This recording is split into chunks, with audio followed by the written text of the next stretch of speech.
Assalamualaikum warahmatullahi wabarakatuh. Halo teman-teman semua, selamat datang di channel ZK Edukasi. Di sini, saya akan membahas tentang biografi Muhammad Hatta, Bapak Koperasi Indonesia.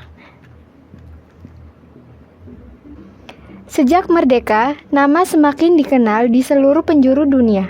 Namanya bersanding dengan Insinyur Soekarno sebagai Presiden dan Wakil Presiden Indonesia yang pertama. Bersama Insinyur Soekarno, Hatta memiliki peran sentral dalam memperjuangkan kemerdekaan Indonesia hingga memproklamirkan pada 17 Agustus tahun 1945.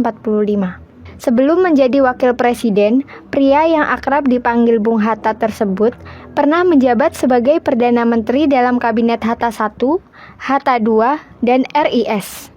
Pada tahun 1956, ia melepas jabatannya sebagai wakil presiden karena berselisih dengan Soekarno.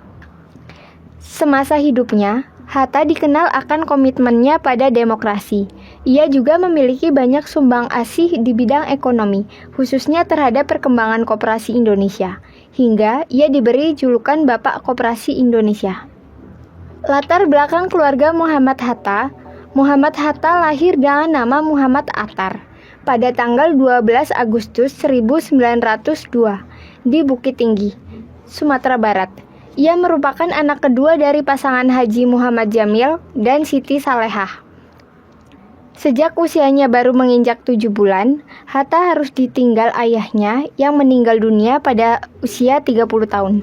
Setelahnya sang ibu menikah lagi dengan Mas Agung Hajining. Keluarga Hatta merupakan keluarga yang cukup berada dan terpandang. Kakek dari pihak ibunya merupakan pedagang sukses yang terkenal hingga ke Belanda. Sementara kakek dari pihak sang ayah memiliki surau di Batu Hampar yang menjadi tempat orang belajar agama. Pendidikan. Semangat belajar Hatta yang tinggi sudah dipupuk sejak usianya masih kecil. Dalam buku biografi singkat Muhammad Hatta oleh Rohmat, diceritakan bahwa Hatta hanya bersekolah di sekolah rakyat hingga tahun ketiga. Kemudian, ia melanjutkan pendidikan ke sekolah Belanda, Europese Leger School. Setelah menamatkan studinya di sana pada tahun 1916, Hatta meneruskan pendidikannya ke Mer Untigebreit Leger Ouderwijs atau yang disebut dengan MULO di Padang. 3 tahun menuntut ilmu di sekolah tersebut, Muhammad Hatta pergi merantau ke Jakarta untuk bersekolah di Sekolah Dagang Prince Hendrik School. Di sana, ia mendalami ilmu ekonomi dan perdagangan yang terus digunakan hingga hari tua. Merasa tak cukup, Muhammad Hatta mengajukan permohonan beasiswa kepada pemerintah untuk memberatkannya sekolah ke Belanda. Namun, karena telat mengajukannya, Hatta akhirnya diberikan beasiswa oleh Yayasan Van Deventer. Akhirnya, ia pun berhasil pergi untuk belajar ilmu bisnis di Nederland Handelshogeschool Belanda. Muhammad Hatta dan Perhimpunan Indonesia di Belanda, Hatta aktif sebagai anggota Indesesvergunning, organisasi mahasiswa-mahasiswa Indonesia di Belanda, yang kemudian berganti nama menjadi Perhimpunan Indonesia. Bersama kompetitornya, Hatta memperjuangkan hak pendidikan rakyat Indonesia yang masih terbengkalai.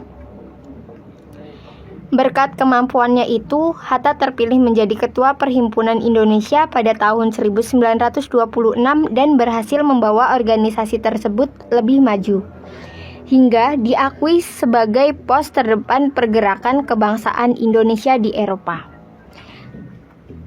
Salah satu dampak peran dalam organisasi membuat Hatta ditangkap pemerintah Belanda.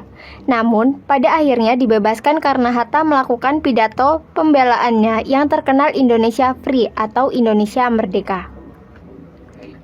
Sepulangnya ke Indonesia pada tahun 1923, Hatta bergabung dengan organisasi Klub Pendidikan Nasional Indonesia yang bertujuan meningkatkan kesadaran politik rakyat Indonesia dengan menggulirkan pelatihan-pelatihan.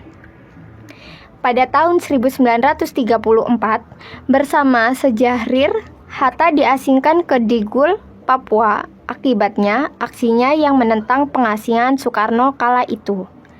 Pada masa pengasingan tersebut, Hatta aktif menulis di berbagai surat kabar dan rajin membaca buku yang dibawanya dari Jakarta. Pada tahun 1942, pemerintah kolonial Belanda menyerah pada Jepang. Hatta dan Syahrir pun dibawa ke Jakarta setelah 8 tahun diasingkan.